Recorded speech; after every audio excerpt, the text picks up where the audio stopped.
Okay, so for those who don't know me, my name's Mark Haze. I'm a singer, rock musician, guitarist, producer, and I live in Cape Town in South Africa, and I make rock music.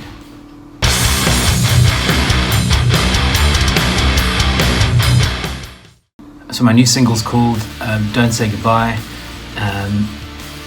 It's pretty cool because this is something that I've actually been working on for a long time.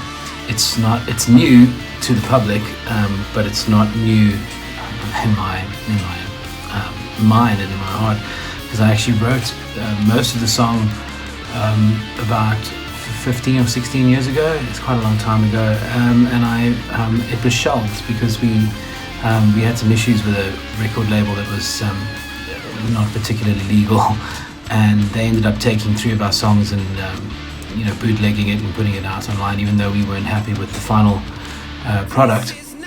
And a couple of years ago, we all know we had to go through the COVID crisis, and that song kept showing up in my head, especially the lyrics. Don't say goodbye, take my hand, it's time to fly, we'll leave the world behind. And a friend of mine gave me a call to say that just catch up, tell me that his father had unfortunately passed away from COVID, and that song was on his mind from years back. He'd been thinking about it and thinking about the words, and made the decision right there and then that I would re-record it.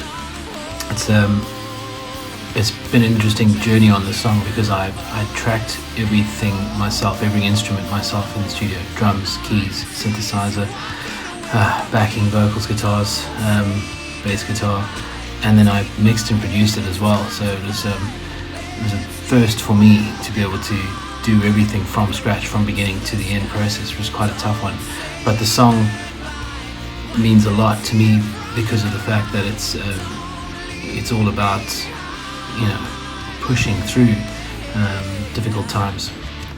So yeah, it's been a journey from when it was first made to its final completion, just in terms of making it and getting it out there. And I'm really glad people get to finally hear it the way it's meant to be heard.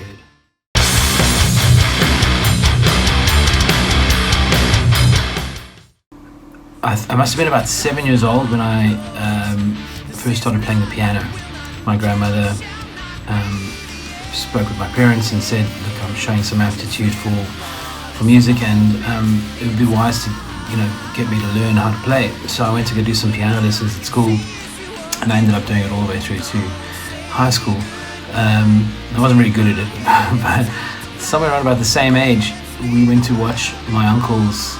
My uncle had a cover band in Cape Town in South Africa, and when I was a young boy, we went to go watch it. It happened to be like a dinner theatre sort of show, so kids were allowed.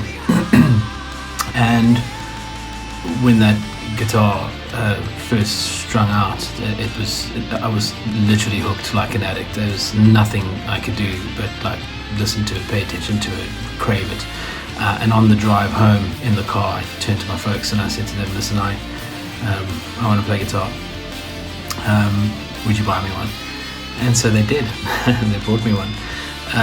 And I plonked around in it for a while. I figured out a few of the the usual campfire songs and some basic chords and stuff like that. And it wasn't until I started watching guys like Eric Clapton and Brian May from Queen that I really started wondering, how do you get the guitar to do that? How do you get it to scream like that? And when I first saw Jimi Hendrix and then Eddie Van Halen, that sent me to a whole new level of playing craft and ability, and I just wanted to do these things. A guitar makes a cool noise when you play it, but I had no idea the guitar could scream or sing or cry.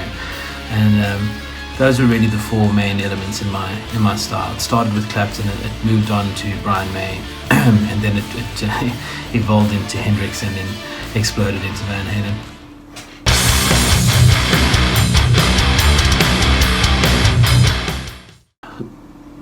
It sounds like a generic answer, but life is obviously what inspires everything I do. It's got to do with experiences, I suppose, and feelings. So as you live this life, or at least as I live this life, I experience certain things, or I see certain things through other people's eyes. stuff that I want to sing about or talk about, or a message that I want to give, or at least a feeling that I want to convey that I've felt. And because at the end of the day, there are so many people out there having experiences, and sometimes you don't realize what it is you're going through until someone actually puts it out for you, and there's also that sense of help. I always found as a songwriter I wanted to help people. I wanted to bring joy and excitement and some sort of party element to their lives, and then on the other side of songwriting there's also the supportive side, that someone else could be going through something really hardcore, and they hear you sing about it, and there's a connection, and they know that they're not alone in that moment, So it's always inspiring. I mean, when it comes to songwriting, it's not.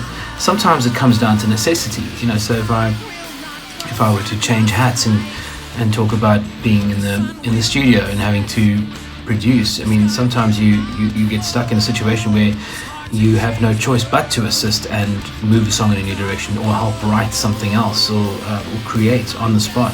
So when I sit down and make a conscious choice to write, that's inspiration driven, but sometimes it's like necessity driven, in which case you got to pull a rabbit out of a hat. But I think that sort of thing comes with experience as well. I think if I were to give advice to young songwriters, it would be to try everything, just write down some themes and some ideas and see where you go with it, and see what happens with that.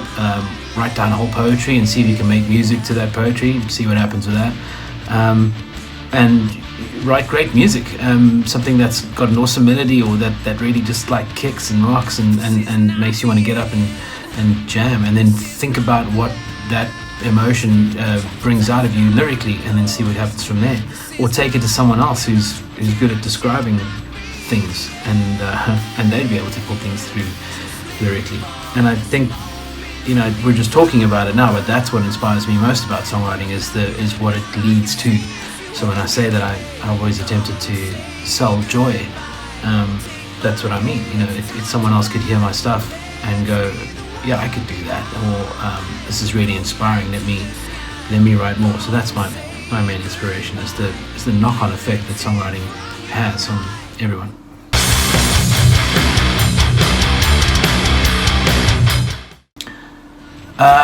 What do I prefer? Solo artists with a band, or smaller venues, or rocking big arenas? Wow. I think if gun to my head, the easiest show for me, and the one I want to do most of all, is the stuff with my full band. All the lights, all the smoke, all the dancing, all the craziness, and obviously the big arena is where that looks the best and works the best. But the more I've done it, and the more places we've toured and gone, I would never want to not do a solo show ever again. I would never want to not do the smaller venues, the theatres and that sort of thing, because there's a different energy that tends to flow through that stuff. So I enjoy that energy when that energy is there. So for example, as your agent's booking your various different tours and venues you're going to be playing at, as long as I'm in the right mindset for it. I mean, I think it's always weird if you're walking into an arena expecting an arena full of people and there's only a theatre size venue, then that could throw you off. But I'll perform anyway. I mean, thanks to COVID, we were forced to do things at like people's houses, house parties, birthday parties, funerals, and all sorts of strange things with like small crowds in a house, in someone's lounge. And that has its fun as well, when you're starting out in your first band and you're playing at friends' house parties and like clubs and whatever you can kind of find that 10 people are there. But if you're anything like me, I enjoy all of it. It doesn't matter. I have no real preference, but yeah, gun to my head, full band, big stadium. Them's the stuff right there.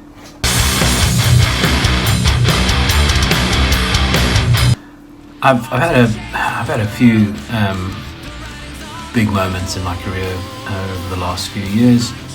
I mean, entering South African Idol and coming second was it's right up there. Having the whole country see what you can do, you prove yourself. It's another moment, you know, of something. I can't really describe it. The words don't come to me as to what that's like, because it's changed everything for me. So, and I don't really want to rank it in terms of importance. But there've been some really cool things, like my first tour, my first time taking me and myself and my band over to another country, you know, and then playing the stadiums and auditoriums. That was a big jump from what I was doing. I mean, we were playing clubs and pubs and things like that, and getting the ability to like open for major acts. Like we got to open for Bon Jovi when they came here. That was pretty big, playing festivals and stuff like that. And I think, I don't know about highlights. Things roll and change so much, and I try not to pinpoint it, because I don't think of it like in any sort of like business sense, you know. It's day by day for me, and I'm just really, really thankful that I get to do it. And I think that's probably the biggest highlight of it all, is that at one point I was working in a corporate environment and having to, you know, find time in the night to put this together, and I get to do this every day, all day. It's a pretty big deal.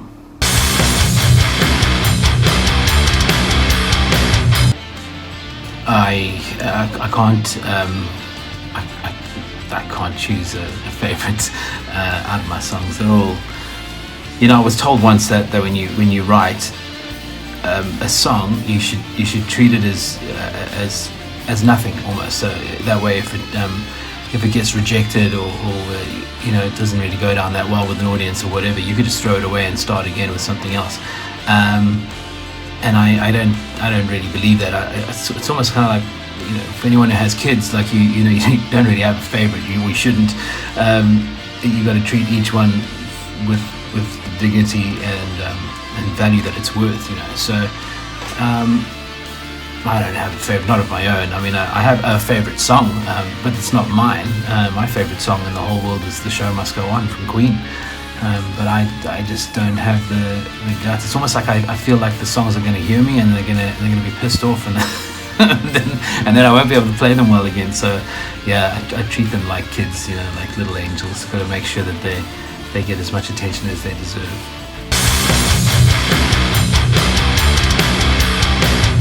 Wow, I've used a lot of gear. My favorite guitar is the one you see behind me over there. That is a 2000 and 2003 American Fender Stratocaster standard, and that's the first electric guitar that I ever bought with my own cash. Took a loan out to get it back in the day, and I got it obviously because, you know, Clapton used to play Blackie, and that was the guitar that inspired me to get going. And it's still, I've got lots of guitars now, a couple of different ones, and that's still my favorite one to pick up and play in terms of the feel. How do I describe it? It feels like home. It feels like my reset, you know, like when you've tried a few different things and you go, yeah, that's the one. I've also got a great Epiphone custom, so that Les Paul shape. So that's also my the gruntiest guitar that I've got, and that I like to go to. I kind of switch between the two, but in terms of like prized possession, in terms of gear, the thing I can do almost anything with. I can play an entire show with that guitar right there. That's no joke. I can go heavy, I can go bluesy, I can play funk, country, whatever you want, and that's only because of how comfortable I am with it, I think. So it's definitely my favorite piece of gear.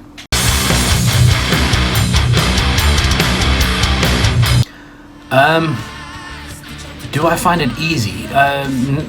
Well, yes and no. Being an artist on stage or songwriter or that sort of thing, those things, you know, people would say things like it comes naturally to you, or, you know, you have a gift, you have talent. But I think that anything that we have as far as like talent goes, it all needs work, and it all needs practice, and you need to hone in your craft and make sure you do well at it. I mean, it's been years it's taken years for me to be able to sing 6-7 shows in a row, the type of way I sing, and it's taken years to be able to pick up a guitar without looking at it and know exactly what I'm going to play and where I'm going to play. So it takes a lot of work. I mean, do I find it easy to play both roles? In terms of Don't Say Goodbye, that particular song, it was a challenge because I'd never done it before. But now that I have done it, it's doable, and it's not like it's quite difficult actually, because you have to produce yourself, which means you kind of need to go a little insane and start telling yourself to do it better, or you can play it this way, or then sleeping on it, coming back the next day, listening to it and going, oh, well, it's not your best work, or well done, you nailed that one, that sort of thing. So it's like a play where you're talking to yourself. So no, it's not easy doing both at the same time. I don't have a problem taking off the artist hat and sitting down as a producer with other acts, and leaving that ego and that attitude behind, and being a producer, and not using myself as an example to say like, well, when I do X, Y, and Z, I do this, and focusing my attention purely onto the artist who's in the studio. I find that easy. I don't see a difference in it. Being Mark Haze, I'm still Mark Haze, whether I'm Mark Haze the artist, or Mark Haze the producer, or Mark Haze the dad, or Mark Haze the husband, or Mark Haze the bad driver. Like, it's still the same. It's the same guy. You can be the golfer, the tennis player, the whatever you want to be. It's still you. It's just separating the roles essentially. So yeah, I find it okay doing either or. I did find it difficult being both on Don't Say Goodbye. Yeah, that was a tough one, but I'm getting used to it. I think I'm forever writing songs, so new songs, and I think I've landed on what's going to be the next single to come out in the next few months after we're done with this run. And a lot of it I did myself, but I've decided to go the route of getting other instruments, other guys in the band to play the other instruments as well, so it won't just be me doing everything. But yeah, it's something. It's a good question.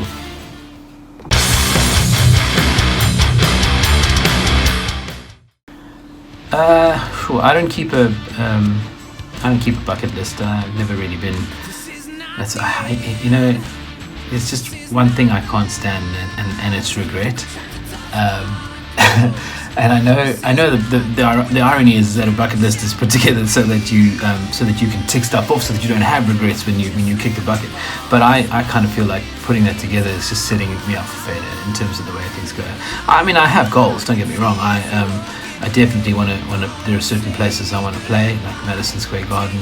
There are certain places I want to visit, in terms of travel, and there's certain goals that I want to achieve. But I don't know. I think like the second I start putting my mind to like want to go here, want to play there, want to achieve this, they get that Grammy on board. That it's just tough. I really just want to emphasize like how like. This is like, if I could go back in time and tell like 15-year-old me, this is where you live, this is what you do, this is who you marry, this is where you travel to, this is how much money you make, and this is the life you lead. I think he'd 15-year-old me, I think he'd shit himself, so yeah, I got no bucket list things. I think if you had asked me that question, years ago, then I would have said, yeah, the bucket list would be to be able to live this life and do this job. So, living the dream.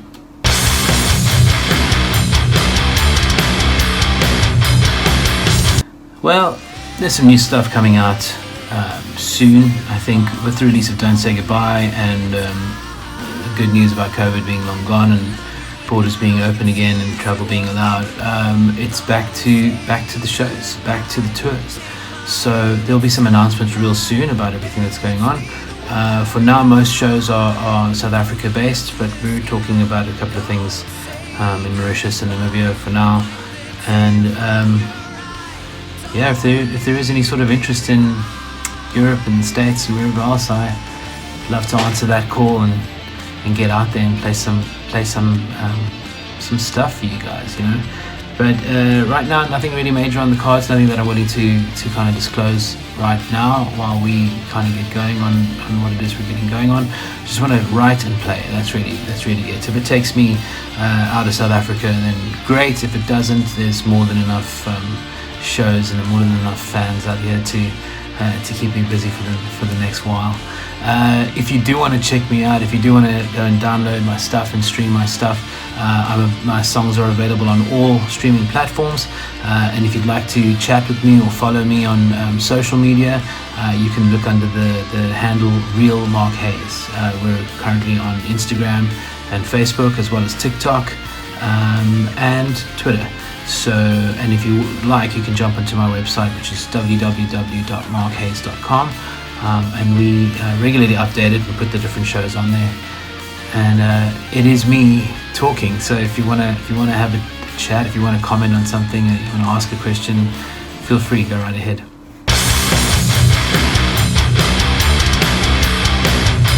Number 12. I would just like to thank everyone who's watching the show, who's interested in hearing my music, who's been streaming, who's been downloading. Thank you very much. It's just wonderful. And after what we experienced through 2020 and 2021, it is just amazing to know that rock and roll is still very much in the front of people's minds, and everyone's into good music and just listening. And I just want to thank you from the bottom of my heart for the support. Go out there and download the stuff, keep streaming it, see you guys at the shows, and keep talking to us. Otherwise, we won't exist. So it's all thanks to you guys. Peace and love, guys. Thank you.